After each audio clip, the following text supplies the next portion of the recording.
दूसरी दफा सरकार ने इस तरीके का कोटा मलेशिया को दिया है।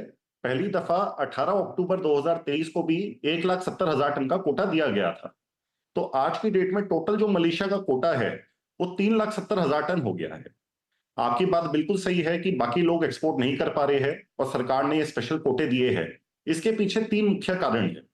सबसे पहला कारण तो ये है कि जो भी बाहर के देशों से डिप्लोमेटिक रिक्वेस्ट इंडियन गवर्नमेंट को आती है, जिसके अंदर वो ये कहते हैं कि हमारी डिपेंडेंसी है इंडियन राइस पे और हमारी डोमेस्टिक फूड नीड्स को सिक्योर करने के लिए हमें आप ये एक्सपोर्ट को अलाउ करिए, तो उन रिक्वेस्ट को इंडिया अपने डिप्लोमेटिक लेवल पे कंसिडर करता है और इस तरीके के कोटे देता है। अब ये वाला जो कोटा है, ये पिछली दफा नेशनल कोऑपरेटिव एक्सपोर्ट लिमिटेड को दिया गया था, जो उन्होंने सरकार की एक और कोऑपरेटिव सोसाइटी है इफको नामक, इफको के साथ मिलकर उन्होंने उस एक्सपोर्ट कोटा को एग्जीक्यूट करा था। तो इस बार भी हमारी यही उम्मीद है कि ये एक्सपोर्ट कोटा एनसीएल इफको के साथ मिलकर करेगा। तो जब ये एक्सपोर्ट कोटा इफको को दिया जाता है, तब कई सारे डोमेस्टिक एक्सपोर्टर्स को उन टेंडर्स के अंदर पार्टिसिपेट करने का मौका मिलता है और इंडस्ट्री उसके अंदर इन्वॉल्व रहती है। पर इसके दो और कारण हैं। सबसे एक और महत्वपूर्ण कारण है कि आज की डेट में हर जगह एक सरप्लस पैडी की कंडीशन क्रिएट हो गई है। जो भी हमारी मेजर राइस प्रोड्यूसिंग बेल्ट्स है, जैसे छत्तीसगढ़, तेलंगाना, आंध्र प्रदेश, हरियाणा और पंजाब, यहां पे सबकी उम्मीद यह है कि आने वाले सीजन के अंदर काफी सरप्लस पैडी और राइस की अवेलेबिलिटी होगी। और अगर हम पिछले साल के कैरी फॉरवर्ड स्टॉक को भी देखें, तो सरकार के सामने एक बहुत बड़ी चुनौती खड़ी हो गई है कि ये जो सरप्लस पैडी और राइस है, इसको हम किस तरीके से डिस्पोज ऑफ करें। तो सरकार पे कई लेवल्स के ऊपर ये मंथन चल रहा है कि क्या क्या ऑप्शंस है इस सरप्लस पैडी को डिस्पोजल करने के लिए। तो ये जो एक्सपोर्ट कोटा परमिट करा गया है, ये भी उसका एक ना एक तरीका है। जी दूसरा देव, जैसे आपने कहा कि काफ़ी सरप्लस है सरकार के पास, अगर हम ये सारे के सारे कैलकुलेट करें कि ये जो डिप्लोमेटिक रिक्वेस्ट के लिहाज से जो भी चावल जा रहा है, तो एज ऑफ नाउ किस तरह का सरप्लस है? और ऑफ कोर्स वो तीन चार चीज़ें हैं जो चावल इंडस्ट्री लगातार सरकार को कहती रही है, क्या उसमें कोई बातचीत में आगे कुछ और निकला है? आपको लगता है कुछ और यहाँ पर स्टेप सरकार लेगी? देखिए, आज जो हम सरप्लस पैडी का लेवल देखें, जैसे तेलंगाना में देखें, तो तेलंगाना में लगभग 2 से 3 मिलियन टन सरप्लस पैडी की इस साल उन्हें उम्मीद है।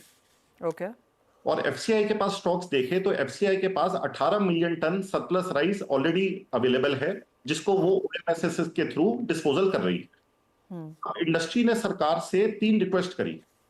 सबसे पहली रिक्वेस्ट तो सरकार से ये है कि अब जो पहले परिस्थिति थी जब नॉन बासमती राइस का एक्सपोर्ट को बैन करा गया था, अब वो परिस्थितियां काफी चेंज हो गई है। मार्केट के अंदर चावल का रेट भी नीचे आ गया है, चावल की अवेलेबिलिटी भी काफी है, और जब एक्सपोर्ट कोटा सरकार चारों तरफ बांट रही है, तो अब एक्सपोर्ट बैन का कोई खास लॉजिक रह नहीं गया। तो पूरी इंडस्ट्री की ये रिक्वेस्ट है सरकार से कि एक्सपोर्ट बैन को रिलैक्स कर दिया जाए। अब जो हमारे सोर्सेज की तरफ से इंफॉर्मेशन है कि सरकार में वेरियस लेवल्स के ऊपर इसके ऊपर डिसीजन चल रहा है और हमें जल्दी ही उम्मीद है कि एक्सपोर्ट के ऊपर जो रिस्ट्रिक्शंस है वो रिलैक्स कर दी जाएगी और एक्सपोर्ट विल बी। देव, आपका जो ये जल्दी ही है, इसकी डेफिनेशन क्या है? देखिए, जल्दी की ये तो देखिए, जो सरकार पे हाईएस्ट लेवल के ऊपर ये डिसीजन लिया जाना है, तो हमारे पास बताइए, तो ये सबके लिए गैस वर्क है। बट अब हमारी जो एक इंडस्ट्री की उम्मीद ये है कि सितंबर के अंदर जब सरकार के पास प्रोक्योरमेंट डाटा आ जाएगा एफसीआई से, तो उसके बाद सरकार इसके ऊपर एक फाइनल डिसीजन ले लेगी। जहां तक हमारी इंफॉर्मेशन है कि जो मिनिस्ट्री से रिकमेंडेशन ऑलरेडी जा चुकी है एक्सपोर्ट बैन करने के लिए, अब जो कमिटी ऑफ मिनिस्टर्स है which is headed by honorable home minister, so he has to take a final decision on this कि इसको एक्सपोर्ट को अलाउ करा जाए या ना करा जाए। तो जो हमें सितंबर अक्टूबर में इसके ऊपर एक फेवरेबल डिसीजन आ सकता है।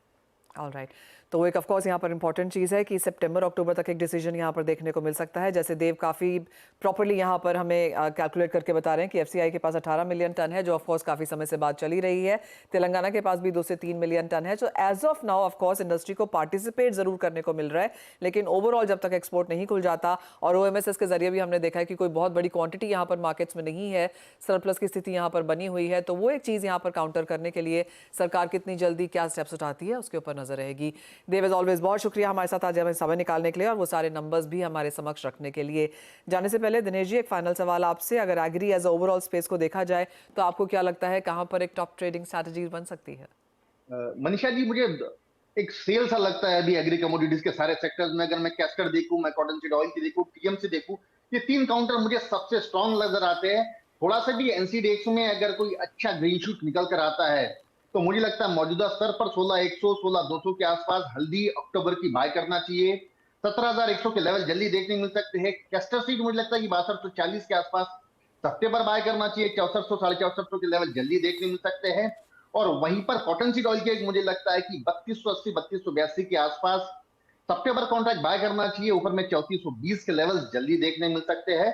तो ओवरऑल ये तीन काउंटर काफी स्ट्रांग लगते हैं। गुआर रेंज बाउंड है और बाकी कोई काउंटर में विशेष कोई बात, खास करके मसाले जो है ये एक रेंज बाउंड है, इसमें कोई बड़ी बात नहीं नजर आती।